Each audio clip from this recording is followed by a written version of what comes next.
स्वागत है आप सभी का पवन सर स्टडी पॉइंट में। तो आज की इस वीडियो में हम समझने वाले हैं 12th क्लास हिस्ट्री का चैप्टर सेकंड राजा किसान और नगर। ये जो कि तीसरा पार्ट है। इसके पहले भी हम दूसरे पार्ट में समझ चुके हैं कि मौर्य वंश के बारे में समझ चुके हैं, मौर्य वंश की प्रशासनिक व्यवस्था के बारे में समझ चुके हैं।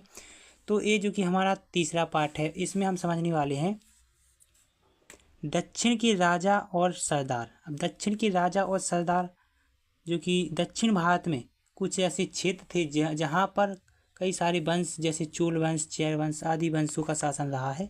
तो दक्षिण भारत में कौन कौन सी राजाओं का शासन रहा है उसके बारे में समझेंगे।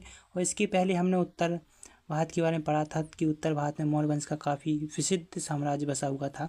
तो हम पढ़ने वाले हैं दक्षिण के राजा और सरदारों के बारे में। ठीक है, तो बात करें हम तमिलकम क्षेत्र, आधुनिक उत्तर प्रदेश और तमिलनाडु तथा केरल। तो उस समय के जो कि दक्षिण के जो क्षेत्र हुआ करते थे दक्षिण भारत के, तो उसको हम तमिलकम क्षेत्र के नाम से जानते थे। और आधुनिक जो कि आंध्र प्रदेश, तमिलनाडु और तथा केरल, इन सबको पहले हम तमिलकम क्षेत्र के नाम से जानते थे प्राचीन समय में। ठीक है, तो उस समय प्राचीन समय में जो कि चोल वंश, चेर वंश आदि वंश जो कि दक्षिण भारत में हुआ करते थे। ठीक है, तो अगला टॉपिक जो हमारा आएगा जिसमें हम सरदार कौन होता था। अब सरदार कौन होता था? अब सरदार एक शक्तिशाली व्यक्ति होता था। सरदार एक शक्तिशाली व्यक्ति होता था और उनका कार्य क्या होता था? तो विशेष स्थान कार्य को संपन्न करना और युद्ध के समय लोगों को संगठित करना और जो विवादों को सुलझाना और भीड़ वसूली का काम करना। तो क्या बात थी ना उस समय कि सरदार कौन होते थे उस समय? तो सरदार एक शक्तिशाली व्यक्ति होता था। इनका कार्य क्या होता था? विशेष स्थान कार्य को संपन्न करना, मतलब कोई भी विशेष कार्य होगा जिसको संपन्न करना, पूरी तरीके से समाप्त करना, जो कि सरदारों का काम होता था उस समय। ठीक है, युद्ध के समय लोगों को संगठित करना। युद्ध के समय कोई युद्ध हुआ तो उन सबको लोगों को एकत्रित करके युद्ध लड़ना, या कुछ भी कह सकते हैं कि युद्ध के समय लोगों को संगठित करना होता था सरदारों का काम। ठीक है, अब है विवादों को सुलझाना। तो विवादों को सुलझाना, कोई वाद विवाद हो गया तो उनको सुलझाने का काम भी सरदारों का रहता था। अब भेंट वसूली का काम करता, तो सरदारों का प्रमुख काम जो कि भेंट वसूली का काम भी करना होता था। कहीं उधार वसूली हो तो उसको वसूल लेना था। तो सरदारों का एक काम होता था कि सरदार एक शक्तिशाली व्यक्ति हुआ करता था और विशेष स्थान कार्य को संपन्न करता था, युद्ध के समय लोगों को संगठित करता था और विवादों को सुलझाना और भेंट वसूली का काम करना आदि कार्य की सरदारों का होता था। ठीक है, उस समय। अगला टॉपिक है दक्षिण भारत के इतिहास के बारे में जानकारी प्राप्त करने का जो सबसे महत्वपूर्ण स्रोत है, जो कि तमिल ग्रंथ। अब दक्षिण भारत के बारे में जानकारी प्राप्त करने का जो प्रमुख साधन है जो कि तमिल ग्रंथ। अब तमिल ग्रंथ क्या है? तो तमिल ग्रंथ जो कि तमिल भाषा में लिखे जाते हैं और इसको हम तमिल संगम ग्रंथ के नाम से भी जानते हैं, जैसे संगम साहित्य और तमिल भाषा।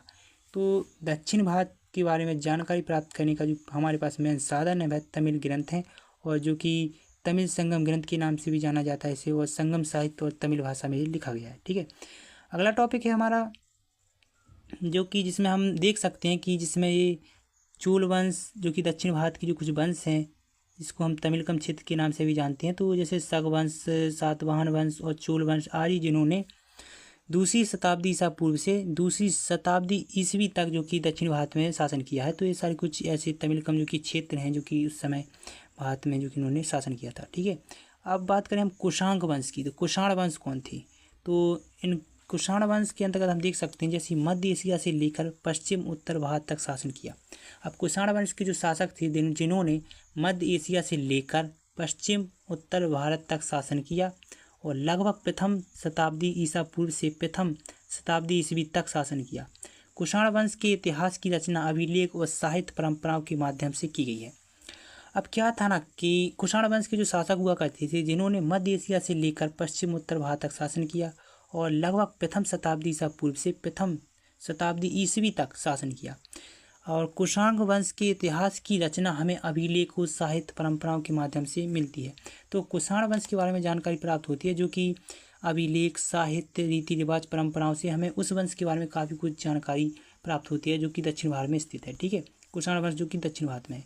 अब कुषाण वंश ने अपने आप को देवतुल्य प्रस्तुत करने के लिए कौन सी नीतियाँ अपनाई? अब जो कुषाण वंश हुआ करते थे इन्होंने अपने आप को देवतुल्य बताया, मतलब दिखावा किया कि लोग हमारी तरफ आकर्षित हो सकें।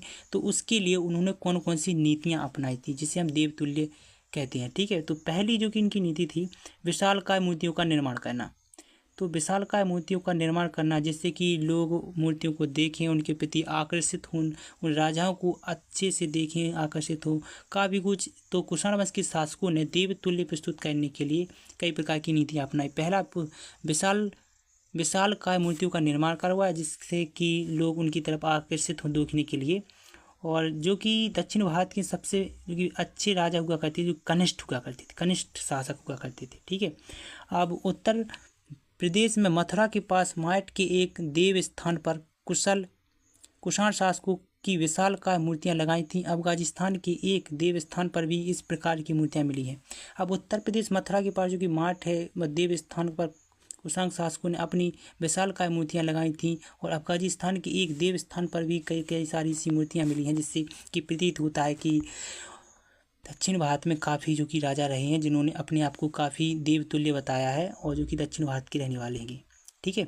अगला टॉपिक है हमारा देवपुत्र की उपाधि का प्रयोग करना। तो देवपुत्र की उपाधि का प्रयोग करना, तो ऐसा वह चीन के शासकों को प्रभावित, मतलब ऐसा जो देवपुत्र की उपाधि का प्रयोग करते थे कुषाण वंश के शासक, दक्षिण भारत के शासक, तो ऐसा वह चीन के शासकों से प्रभावित होकर करते थे। मतलब जो चीन के शासक हुआ करते थे, उनको देख करके वह अपने नाम के आगे देवपुत्र की उपाधि लगाते थे। क्योंकि चीन के शासक अपने नाम के आगे स्वर्गपुत्र की उपाधि लगाते थे, तो उन्हीं को देख करके जो दक्षिण भारत के शासक हुआ करते थे, तो वह अपने नाम के आगे देवपुत्र की उपाधि लगाते थे। ठीक है, आप देख सकते हैं। तो आज के इस वीडियो में इतना ही। तो